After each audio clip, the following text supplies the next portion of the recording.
Mulai ya teman-teman. Untuk pertemuan malam ini kita udah masuk ke AJP. Hadiah kita akan dibuka. Lagi.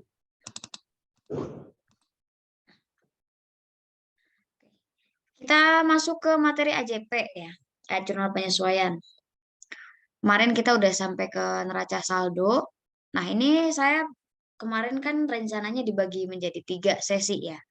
Cuman karena kita lihat waktu dan saya rasa terlalu kepanjangan kalau dibagi menjadi 3 sesi untuk jurnal penyesuaian.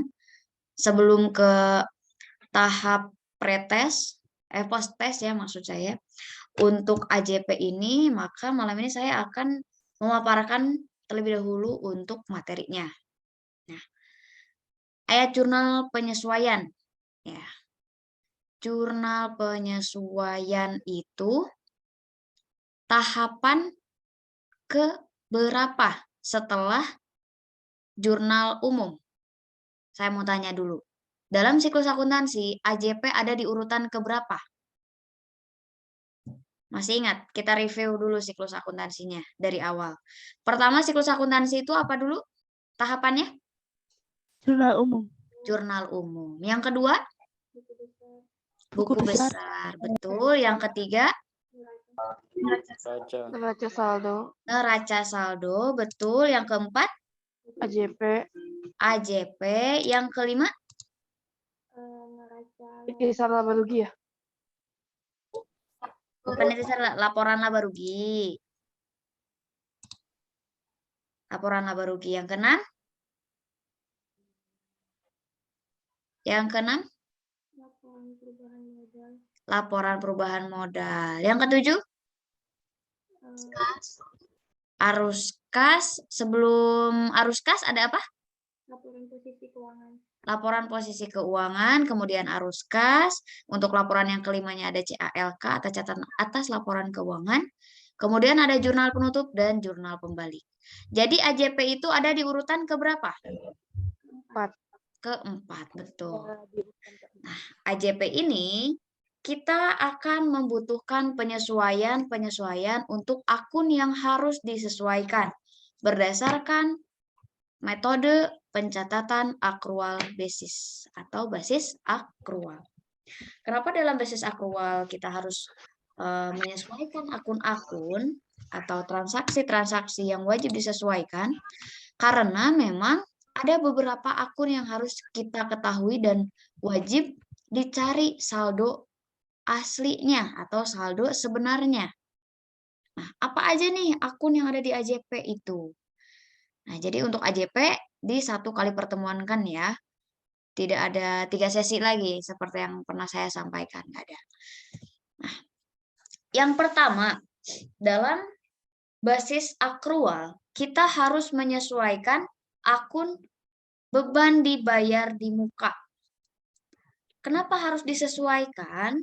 Karena akun beban dibayar di muka itu secara makna beban dibayar di muka artinya adalah beban yang dibayar duluan dan kita belum menerima manfaat tersebut.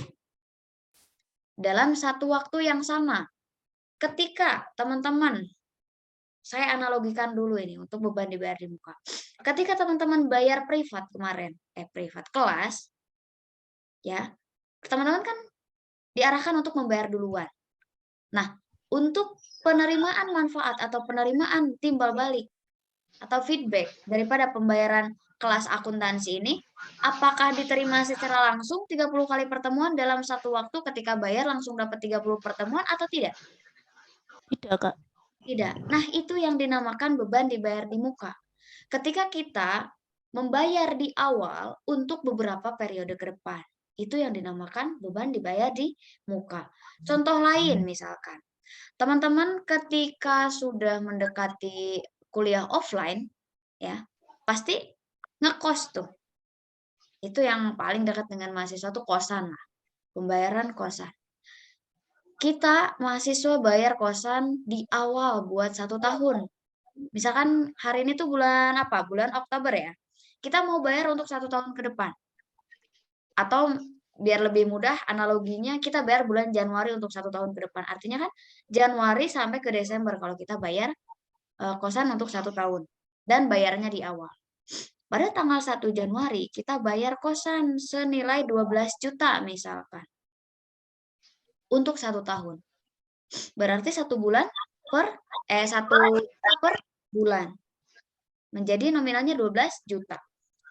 Kemudian setelah kita mengetahui pembayaran 1 tahun itu 12 juta, apakah kita ketika membayar langsung dapat timbal balik atas sewa kosan itu 1 tahun, kita langsung menempati 1 tahun?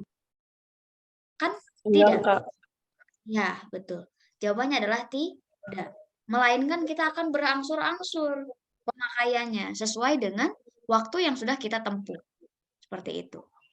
Kemudian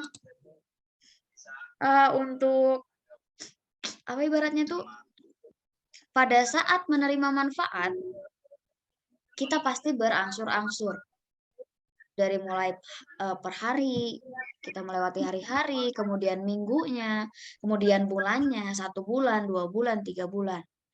Nah, yang harus kita sesuaikan adalah sesuai periode akuntansinya. Apabila kita mencatat laporan keuangan per bulan, berarti kan 1 periodenya adalah 1 bulan. Nah, yang harus disesuaikan yang mana? Tergantung kita akan menyesuaikan apakah yang sudah dipakai atau yang belum terpakai ketika kita membayar 12 bulan tersebut. Seperti apa contohnya? Untuk beban dibayar di muka ini, kita cek ke studi kasus. Ini yang ada slide.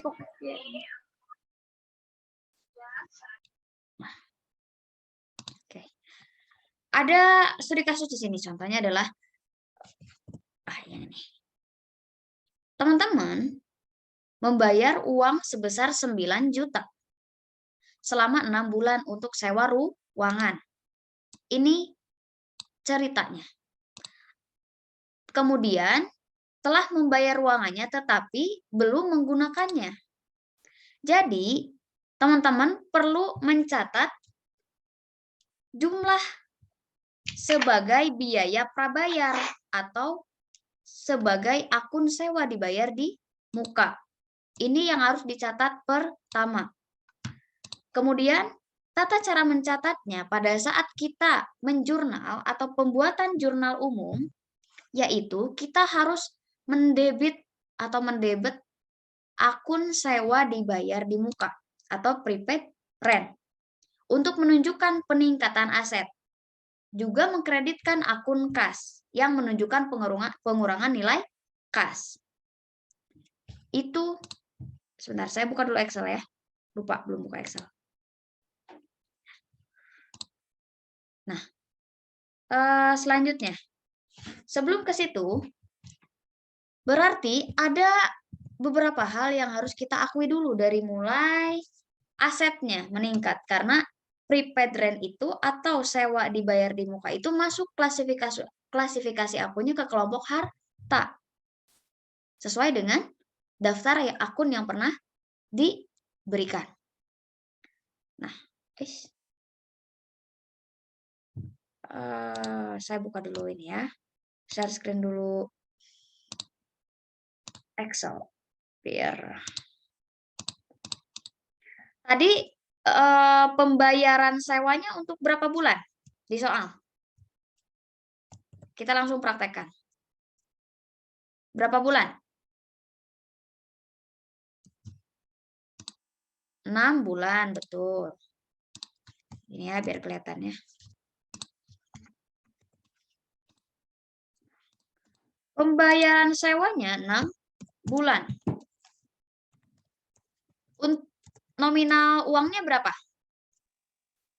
9 juta per 6 bulan. 9 juta, betul. Uang yang dibayarkan 9 juta untuk 6 bulan. Nah, yang pertama yang harus kita catat adalah jurnal umumnya. Kita harus tahu dulu asal muasal jurnal penyesuaian itu dari mana nantinya. Maka kita harus tahu dulu bentuk jurnal umumnya. Ketika teman-teman melakukan pembayaran sewa ruangan 6 bulan, kemudian nominalnya 9 juta, maka kita harus menjurnal di jurnal umum. Di jurnal umum ya. Jurnal umumnya adalah prepaid rent. Itu untuk bahasa Inggrisnya, untuk bahasa Indonesianya sewa dibayar di muka.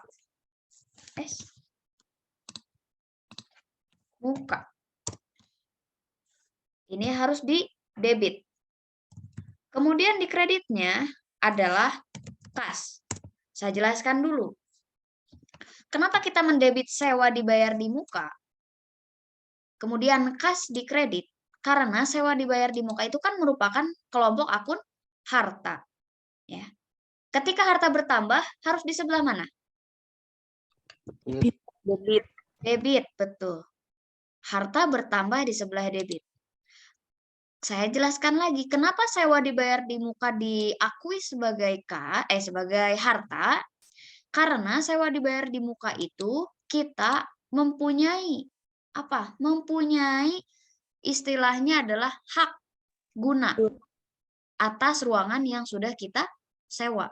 Maka hak tersebut diakui sebagai harta. Nah, nominalnya berapa? Nominalnya 9 juta. Kalau penulisan nggak boleh 9 juta ya sebenarnya. Langsung pakai angka. 9 JT. Nah, ini.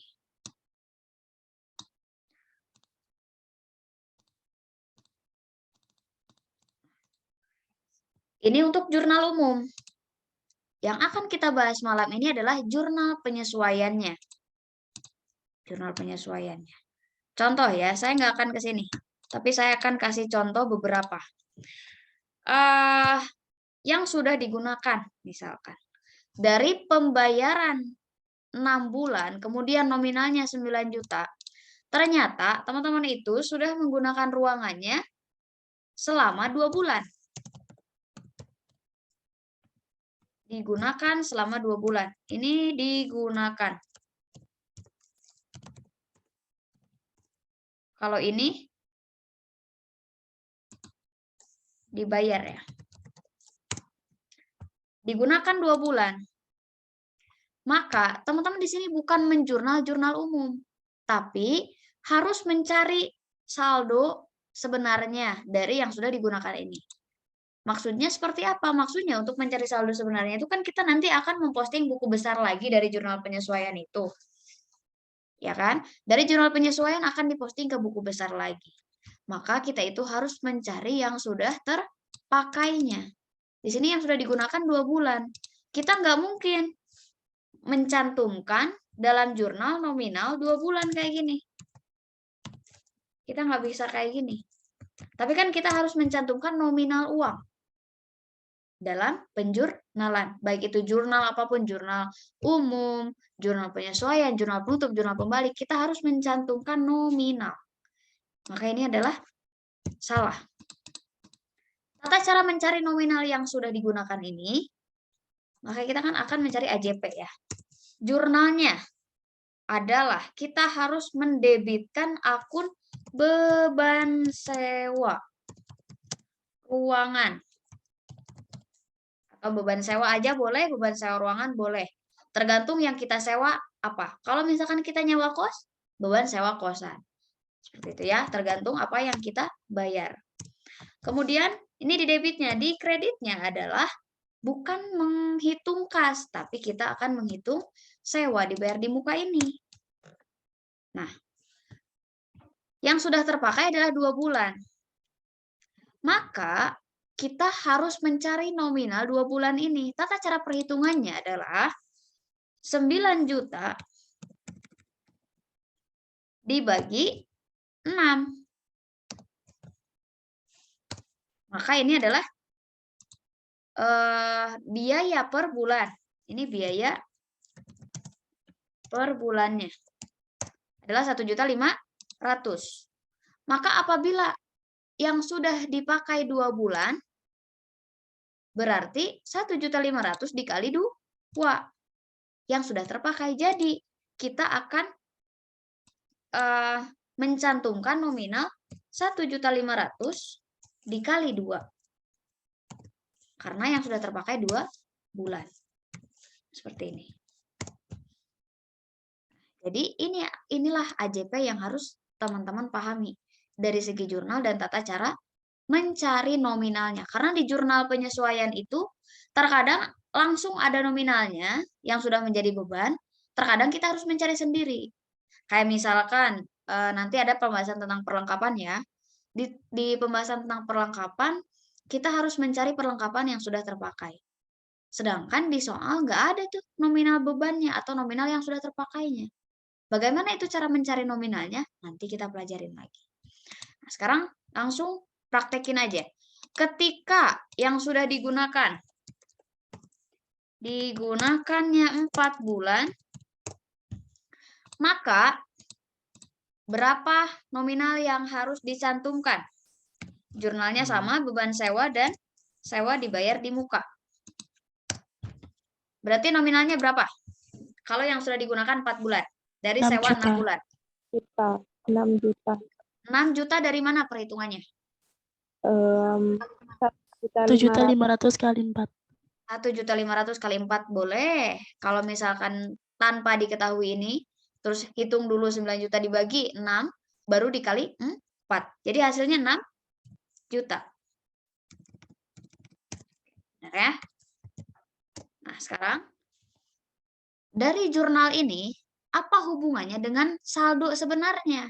Nah, saya gambarkan lagi untuk buku besarnya. Di buku besar itu kan kita harus buku besar. Di dalam siklus akuntansi, maksud saya, kita harus mencari saldo-saldo yang harus disesuaikan. Nah, yang saldo yang harus disesuaikan itu kan ini ya.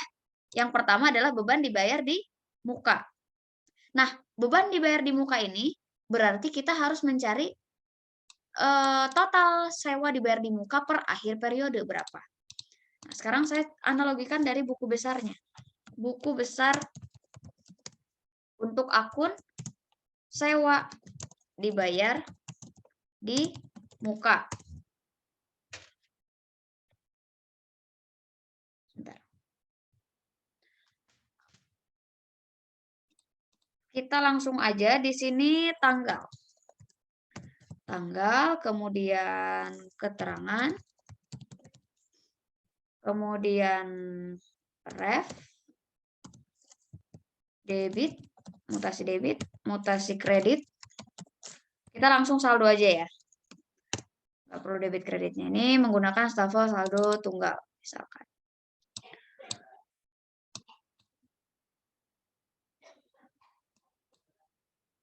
Oke. Sederhana saja.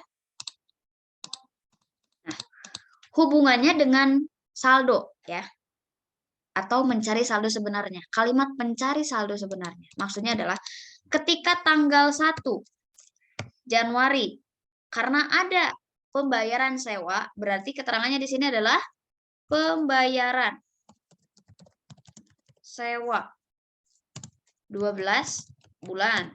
Boleh, atau pakai posting juga boleh. Yang terpenting kita tahu nominal tersebut dari mana sumbernya. Kemudian, ref-nya ini dari mana? Dari jurnal umum. Karena datanya kita akan mendapatkan dari sini. JU tanggal 1 Januari. Ya. Untuk sewa dibayar di muka, dalam jurnal umum terdapat nominal 9 juta di sebelah debit. Maka kita posting 9 juta. Kemudian di saldo berarti otomatis debit. Karena di sini yang pertama muncul adalah debit.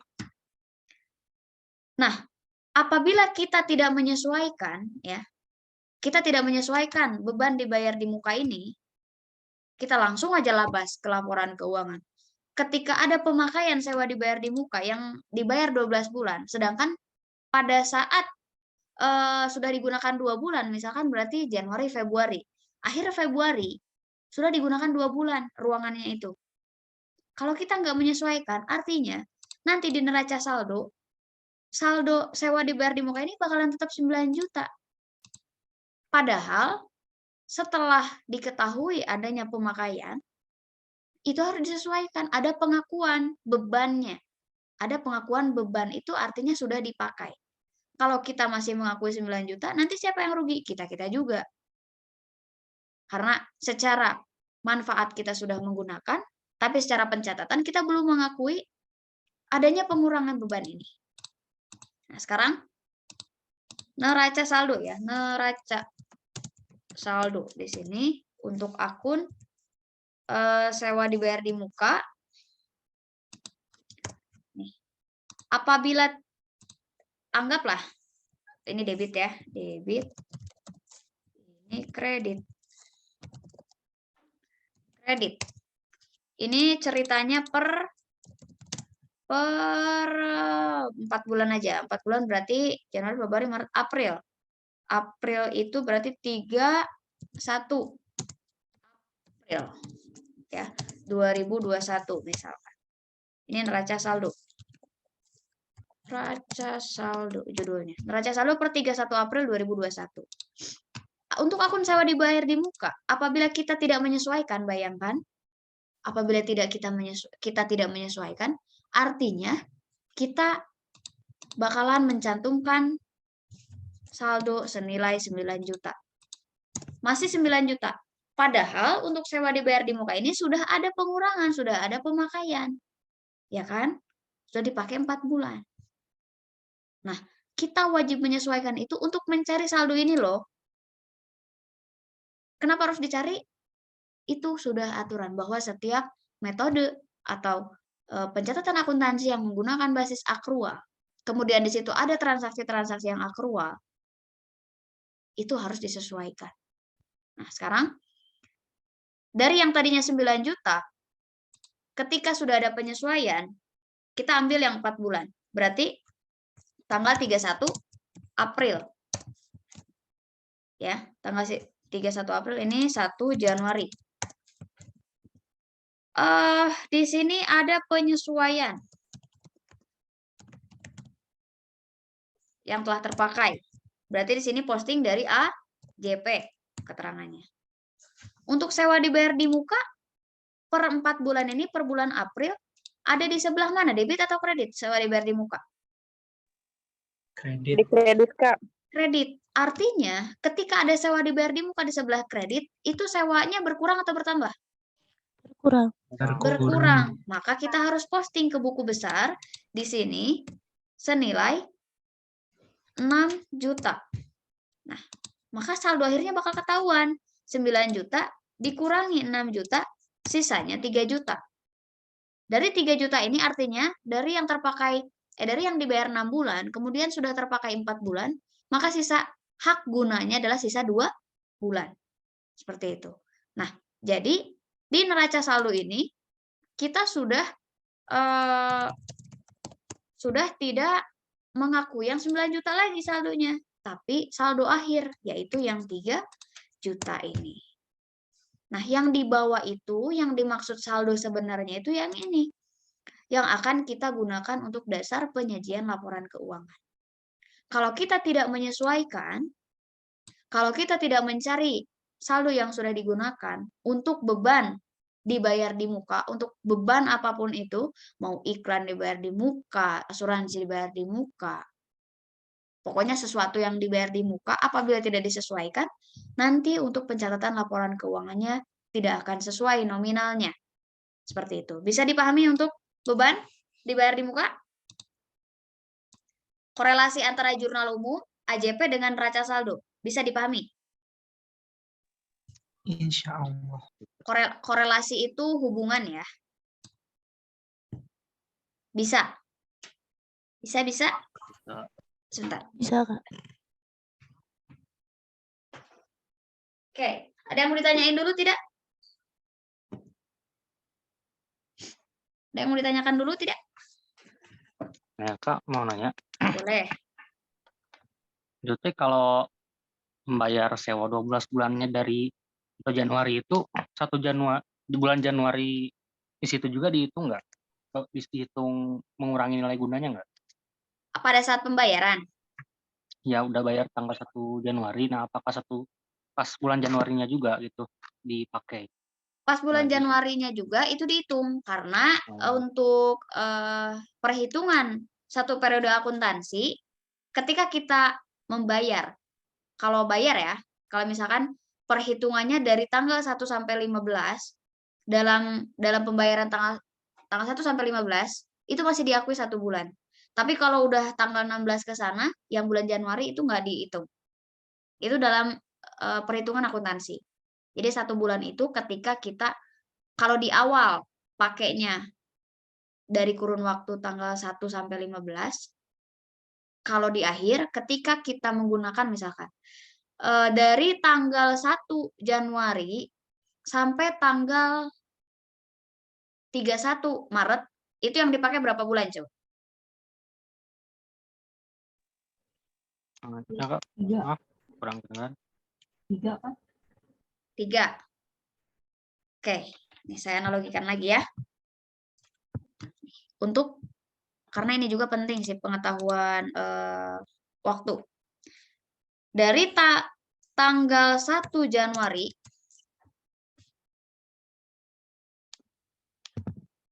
kemudian sampai dengan 31 Maret. Ini berapa bulan? Berapa bulan? 3 bulan. 3 bulan, betul. Kalau ini kan mudah ya. Nah, sekarang saya kasih contoh lagi. Dari tanggal 1 Januari kemudian sampai tanggal 10 Maret, ini dihitung berapa bulan? 2. 2 bulan, betul. Nanti kalau ada yang nggak paham, bertanya ya. Saya kasih contoh lagi. Dari tanggal 12 Januari sampai tanggal 10 Maret, berapa bulan? 1. Berapa? 2, 1, 3. 2 bulan. 2 bulan. 2. Yakin? Iya. Yakin. Yakin. Oke, 2 bulan. Saya belum mengatakan salah dan benar ya. Nanti kita bahas. Sekarang saya kasih contoh lagi. Tanggal 16 Januari. Sampai 10. Enggak 10, deng. 16 Maret. Enggak 16. 18 lah. 18 Maret. Berapa bulan? 2. 3. 3, Kak. Berapa? 3. 2. 3, 2. 2. Yang benar yang mana? 3, 2. 3. 3. 3, 2. 2 bulan. 2 bulan, 3 bulan. Nih, ini adalah 2 bulan ya. Saya bahas sekarang. Aturan akuntansi. Kalau untuk awal ya, kalau untuk awal dari tanggal 1 sampai 15 itu diakui 1 bulan. 1 gini ya. 1 sampai dengan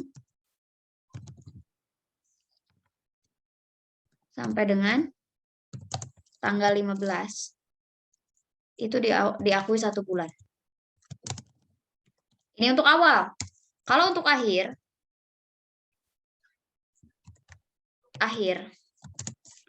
dari tanggal 1 sampai tanggal 15 itu nggak diakui 1 bulan.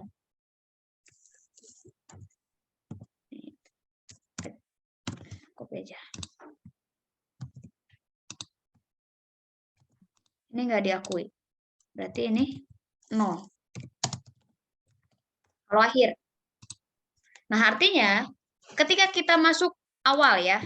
Awal, ini awal kan? Ini akhir. Ini harus tahu harus tahu pengakuan periode itu udah masuk 1 bulan atau tidak. Karena nanti teman-teman itu harus harus bisa menghitung umur piutang nantinya. Atau penyusutan. Itu diakuinya sebulan atau tidak. Nah, dari tanggal 1 Januari ke tanggal 31 Maret, kenapa 3 bulan? Karena 1 Januari sampai tanggal 30. Itu masih dalam kurun waktu 1 sampai tanggal 15. Berarti kalau mulainya tanggal 15 masih diakui 1 bulan? Masih. Kalau mulainya tanggal 10 masih diakui 1 bulan? Masih. Kalau misalkan untuk yang ini 1 Januari ke 10 Maret, kenapa 2 bulan? Karena yang diakuinya adalah Januari dan Februari. Kenapa Maretnya enggak? Karena cuman keambil 10 hari untuk akhirnya. Jadi untuk akhir ketika hanya yang diambilnya kurang dari 15 hari, artinya dari tanggal 1 sampai tanggal 15, itu dianggapnya 0 bulan. Berarti nggak diakui 1 bulan. Kalau misalkan terakhirnya tanggal 18 seperti ini diakui Maretnya. Kenapa 2 bulan? Karena yang diakuinya adalah Februari dan Maret. Januarinya nggak diakui karena mulainya tanggal 16. Berarti bulan Januari cuman keambil dari tanggal 16 sampai tanggal 31. Berapa hari? 15 hari. Ya. Itu seperti ini tata cara perhitungan di akuntansi. Pengakuan 1 bulan dan tidak diakuinya. Bisa dipahami nggak? Bisa. Coba saya tes lagi ya. Nih, misalkan tanggal 24 Juni sampai dengan 24 Agustus. Berapa bulan? 2. 2. 2 bulan. Oke, sip. Coba saya tanya lagi. Tanggal berapa ya? 15 Maret. Kemudian sampai tanggal 5 Mei. Berapa bulan? 2 bulan. 2. 2. Yang diakuinya bulan apa aja? 2 Maret. April. Tip, mantap. Maret, April. 2 bulan. Tepuk tangan untuk diri masing-masing ya. Sudah benar. Ini untuk sederhana padahal. Cuman kalau kita nggak tahu tetap aja nanti ngeblank kalau kita nggak tahu. Jadi sedikitnya ilmu itu kenapa harus diketahui? Karena itu berguna banget buat teman-teman semua. Oke? Untuk beban, balik lagi ke beban dibayar di muka. Sudah paham? Paham. Paham? Paham?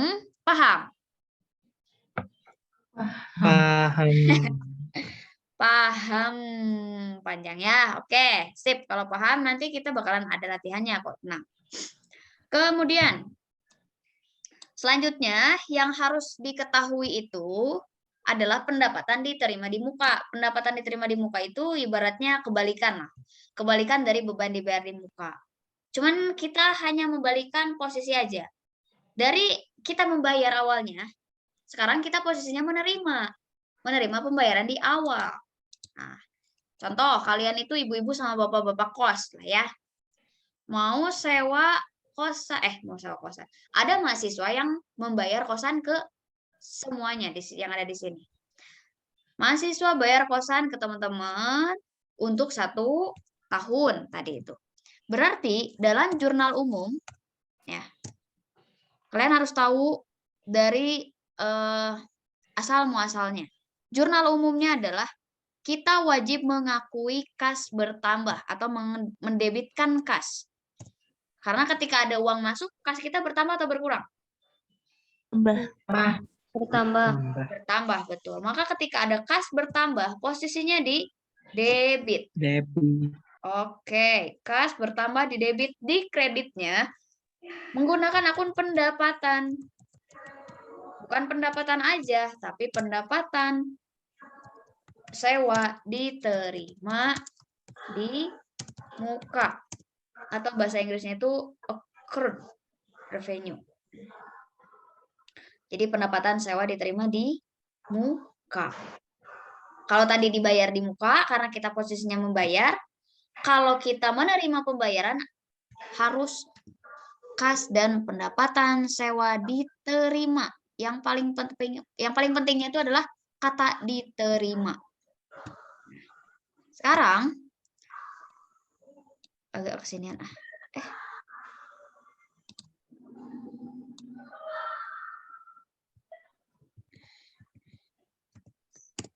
sini ya. Oke. Nominalnya berapa? Tadi bukan di sini deh. Gimana tadi teh jurnal deh? Oh, sebelah sini.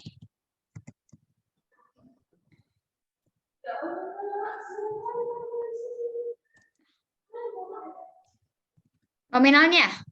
Tadi yang kalau mahasiswa tadi bayar 12 juta, artinya yang kita terima berapa? 12 juta. 12 juta. Contoh ya, 12 juta ya. 12 juta.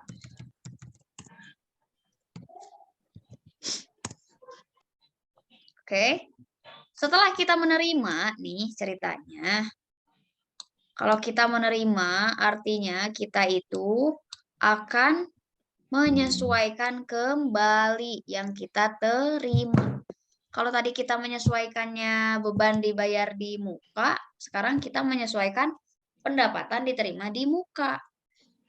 Nah, ketika kita menyesuaikan pendapatan diterima di muka, berarti kita harus tahu dulu bahwa pendapatan diterima di muka itu masuk ke kelompok akun apa? Menurut kalian, coba. Pendapatan sewa diterima di muka masuk ke kelompok akun apa? Pendapatan.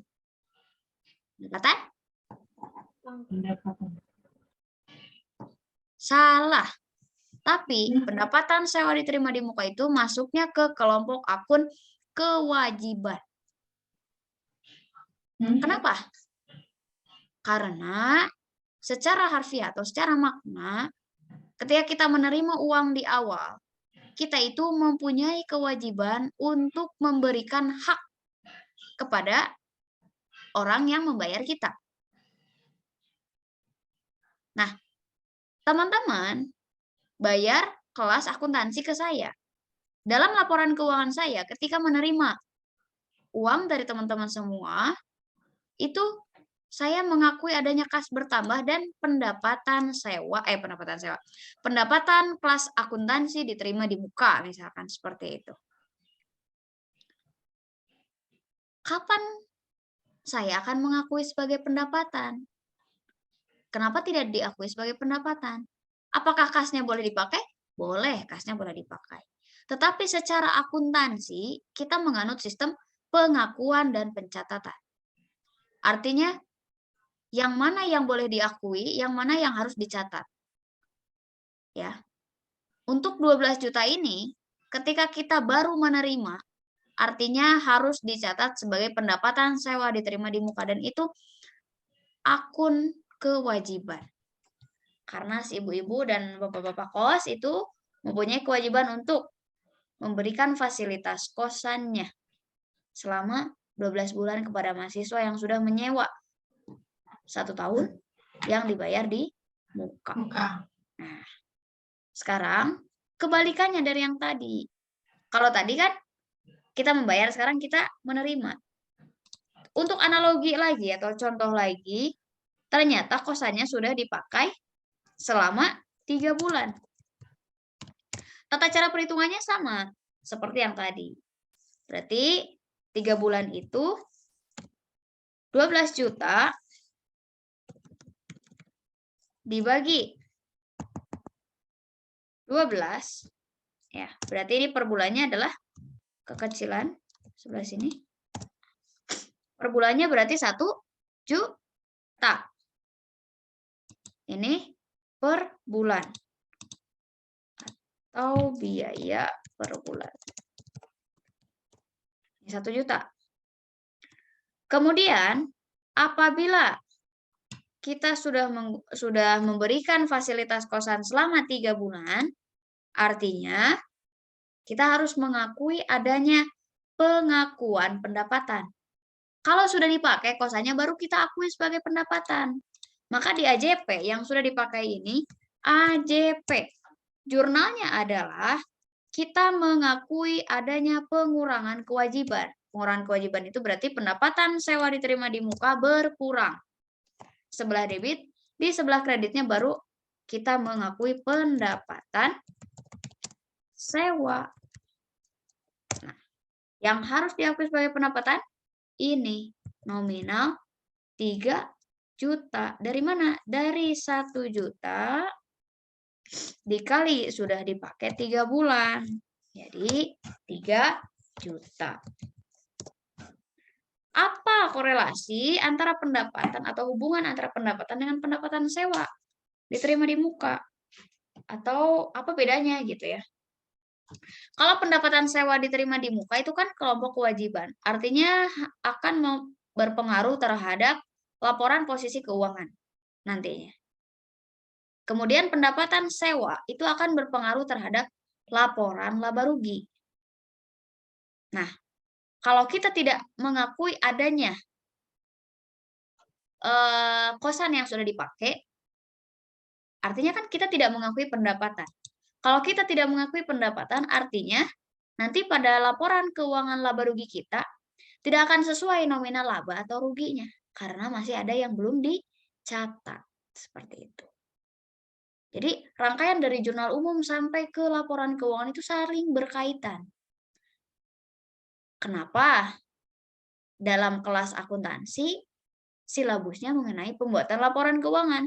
Karena memang dasarnya kita nggak akan bisa maju ke materi apapun kalau dasar akuntansinya tidak dikuasai.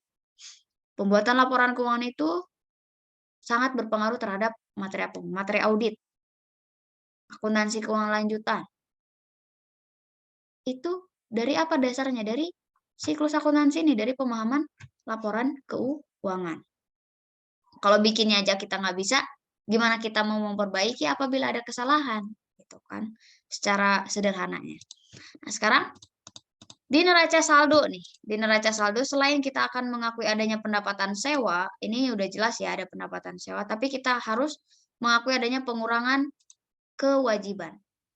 Artinya kalau dari 12 bulan sudah ditempati 3 bulan, berarti kewajiban kita untuk memberikan fasilitas kosan kan tinggal berapa bulan lagi dari 12 bulan? Dikurangi 3 bulan, berapa bulan lagi? 9 bulan. Nah, ini sama. Ini akan dibuatkan buku besarnya juga. Nanti yang ya pada akhirnya adalah akan menciptakan saldo yang sebenarnya. Dari 12 juta dikurangi 3 bulan, 3 juta, berarti yang akan diakui ke laporan keuangan adalah yang 9 juta. Seperti itu. Oke, bisa dipahami? Ada pertanyaan dulu untuk materi yang kedua? Coba, ada pertanyaan dulu tidak? Nggak ada, Kak. Aman? Aman, aman? Masih aman, Kak. Masih aman. Oke, terkendali ya. Sip. Sekarang yang ketiga. Akun yang ketiga adalah beban yang masih harus dibayar. Kalau beban yang masih harus dibayar, contohnya, di sini ada ya, Mbak ya. Bentar, saya ke slide selanjutnya nih di sini. Saya lebih enak ngejelasin langsung ya, karena, nah, contoh, bukan ke contoh, tapi secara makna dulu harus diketahui bahwa beban yang masih harus dibayar itu biaya-biaya yang harus dibayarkan oleh perusahaan kepada pihak lain atau jasa-jasa lainnya. Berarti ketika perusahaan, contohnya, sudah menggunakan jasa orang lain, tetapi belum dibayar pada saat akhir periode keburu tutup buku, contohnya. Maka ketika ada yang harus dibayar itu, kita harus mengakui adanya beban. Penambahan beban. Beban titik-titik. Di kreditnya adalah utang titik-titik. Utang beban. Ini beban yang masih harus dibayar. Contoh, Nggak ada contohnya. Contoh seperti ini. Perusahaan, ya, perusahaan belum mencatat adanya pembayaran gaji bulan sebelumnya senilai 5 juta. Berarti ketika perusahaan belum mencatat, artinya belum mengakui adanya utang beban tersebut. Ya. Kalau belum mencatat, berarti harus dicatat. Contoh gaji karyawan bulan sebelumnya, karena ada satu dan lain hal, ternyata belum terinput. Gitu. Adanya utang gaji ini. Kemudian, pada saat akhir periode berjalan, berarti kalau sekarang bulan Oktober, per 3 Oktober itu 31 ya. Per 31 Oktober, kita akan menyesuaikan. Kalau untuk beban yang masih harus dibayar ini nggak ada jurnal umumnya, langsung aja AJP. Jurnalnya, beban gaji, misalkan beban gaji, ini untuk gaji ya, pada utang gaji. Ini contoh. Berarti nominalnya senilai 5 juta yang belum dibayar tadi.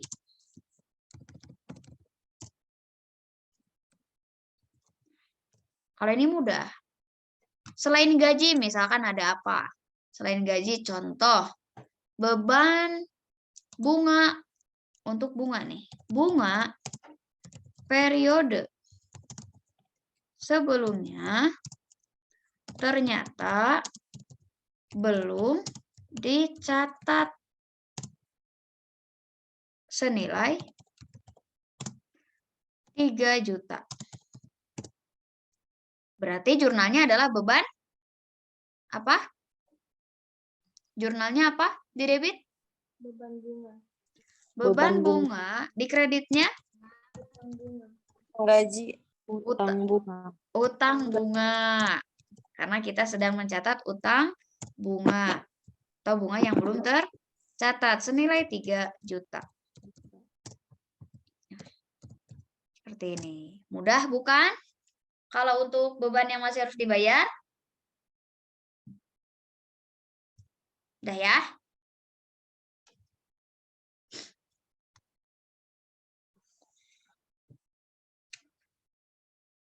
Oke, ada pertanyaan dulu atau tidak? Tidak. Sip. Kalau tidak, kita masuk ke yang keempat. Yang keempat itu adalah penyusutan aktiva tetap. Kalau untuk penyusutan, saya sampaikan saja dulu untuk jurnalnya ya, AJP-nya. Nanti untuk metode perhitungannya ada pertemuan khusus untuk penyusutan. Tapi yang di sini karena materinya AJP, artinya teman-teman harus mengetahui jurnalnya. AJP untuk penyusutan, kita harus mengakui adanya beban penyusutan. Titik-titik. Berarti titik-titik ini harus dicantumkan aktiva apa yang sedang disusutkan. Kalau kita sedang menyusutkan aktiva tetap untuk peralatan, berarti beban penyusutan peralatan. Contoh, di kreditnya akumulasi. Penyusutan. Peralatan. Nah, untuk peralatan ini boleh diganti dengan apa? Penyusutan gedung, penyusutan mesin, penyusutan kendaraan. Ya, ini yang harus teman-teman ganti itu kata peralatannya. Yang harus diketahui adalah di debitnya harus beban penyusutan, di kreditnya harus akumulasi penyusutan.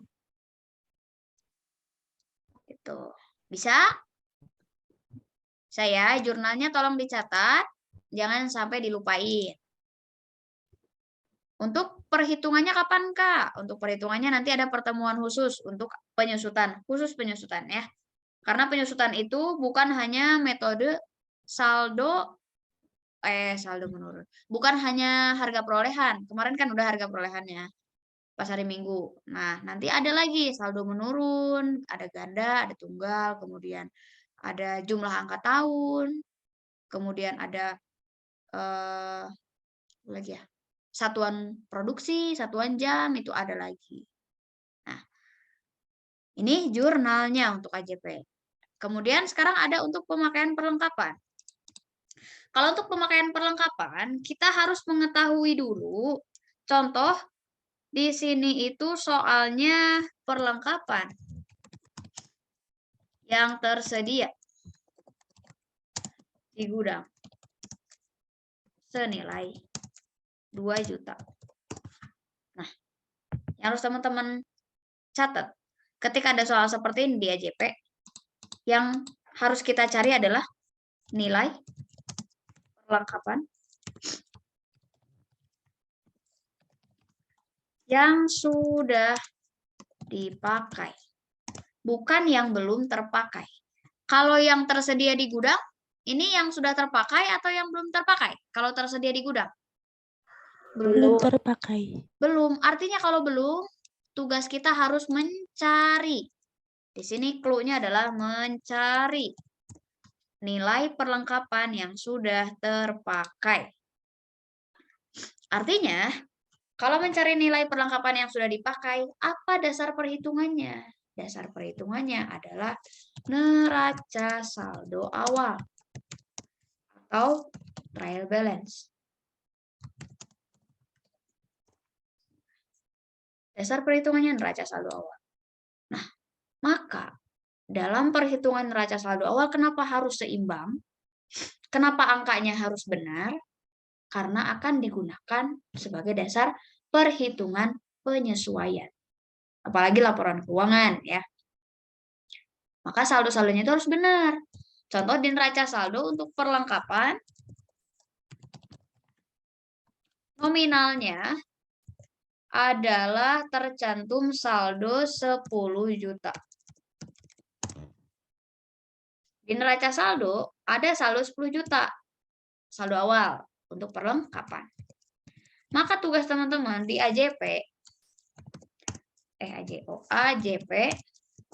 harus menjurnal di sebelah debitnya mengakui beban perlengkapan. Di sebelah kreditnya akun perlengkapan. Artinya, ketika ada beban perlengkapan berarti bebannya bertambah. Di kreditnya perlengkapan berarti perlengkapannya berkurang. Dari saldo perlengkapan 10 juta, ketika tersedia di gudang ada 2 juta, berarti yang sudah terpakainya berapa? 8 juta. 8 juta. 8 juta. 8 juta, Kak. Berarti yang harus dicantumkan di AJP karena tugas kita mencari nilai perlengkapan yang sudah dipakai, yang 2 juta, 8 juta, atau 10 juta yang dicantumkan di AJP? 8 juta. 8 juta. Sip. Bisa dipahami ya semua ya? Insya Bisa, Allah. Oke, mantap. Kalau bisa dipahami, ya itulah materi AJP dari poin 1 sampai 5 sudah selesai. Silakan, ada yang mau ditanyakan? Boleh sebelum Kak, yang Excel nanti juga di-share kan? Siap, boleh nanti saya share untuk Excel-nya. Meskipun acak-acakan karena di Excel itu lebih enak kayak gini ya. Kalau untuk notes gitu, catatan. Tapi meskipun catatan-catatan acak-acakan kayak gini, ini sangat berharga banget buat kalian yang mengikuti kelasnya. Karena catatan-catatan ini bisa kalian pahami kembali atau bisa kalian buka kembali. Seperti itu ya. Ada lagi yang mau ditanyain? Atau sudah paham semua? Kalau misalkan sudah paham, tolong jawab paham atau belum? Paham, Kak. Paham, Kak. Paham. Oke. Yang lain? Gimana nih yang nggak jawab? Paham atau tidak? Paham. Oke. Mantap. Sip. Kalau misalkan paham, berarti untuk pertemuan hari ini sudah cukup? Hari ini, malam ini? Cukup? Cukup. Oke, kalau cukup berarti untuk pertemuan malam ini saya cukupkan sekian. Sampai jumpa di hari Minggu, berarti malam Senin ya. Untuk materi baru lagi. Untuk AJP nanti latihannya di hari Jumat depan. Ya, untuk Mau nanya bentar. boleh. Tadi kan di PowerPoint-nya itu slide-nya baru sampai 5 doang ya saya. Itu kan masih ada 19, nanti tetap dibahas lagi atau udah? Enggak, itu slide itu yang tadi saya jelaskan itu sudah mencakup 19 slide itu. Saya lebih senang apa namanya itu langsung memberikan studi kasus langsung karena masih itu aja yang disampaikan sih gitu. Nanti boleh dibaca masih sesuai dengan slide itu isinya cuma pengertian, kemudian jurnalnya. Jadi saya nggak lihat ke PowerPoint, tapi menerangkan secara langsung. Seperti itu kan, Indi? Terima kasih. Oke. Ada lagi yang mau ditanyain? Nggak ada? Ada Kak. Oh, siapa? Boleh, sok. Yang di perlengkapan tadi kan Kak. Kan kalau dia soalnya yang tersedia, maka kita acuannya ke neraca saldo. Nah, kalau dia langsung bentuk soalnya perlengkapan yang terpakai, itu kita nggak acuan lagi ke neraca saldo kan Kak? Tidak perlu melihat lagi neraca saldo jika di dalam soal sudah tercantum yang terpakai. Ingat-ingat di dalam perlengkapan tugas kita adalah menjurnal yang sudah terpakai. Artinya kalau sudah ada nominalnya, kita nggak perlu repot-repot lagi cari. Kalau belum ada, harus kita cari.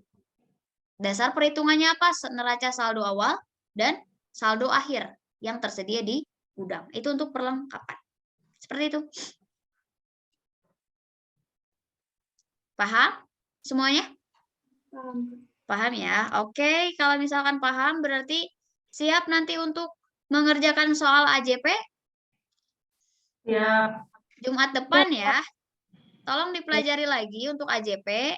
Jumat depan kita akan belajar mengenai AJP secara keseluruhan. Berarti dari mulai poin 1 sampai poin 5 nanti bakalan ada soalnya. Jurnalnya jangan sampai dilupain. Karena jurnalnya dalam AJP itu baku. Masih itu-itu aja. Sampai kapanpun ketika kalian ngerjain soal gimana pun. Yang terpenting kalian tahu teknis pengerjaannya. Jurnalnya masih itu-itu aja. Jangan sampai dilupain. Oke? Sampai ketemu hari Minggu di materi baru lagi. Materi nanti akan saya sampaikan ya.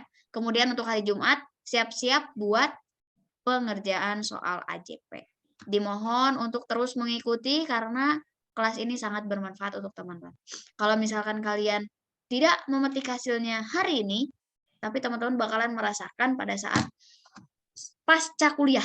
Pasca kuliah itu kalian akan kerja, kalian akan ngelanjutin sekolah lagi, amin. Yang dikerjain kalau misalkan kalian masih di dalam ruang lingkup akuntansi, itu masih tentang laporan keuangan, nggak akan luput dari laporan keuangan. Ya, itu aja paling untuk pertemuan malam ini.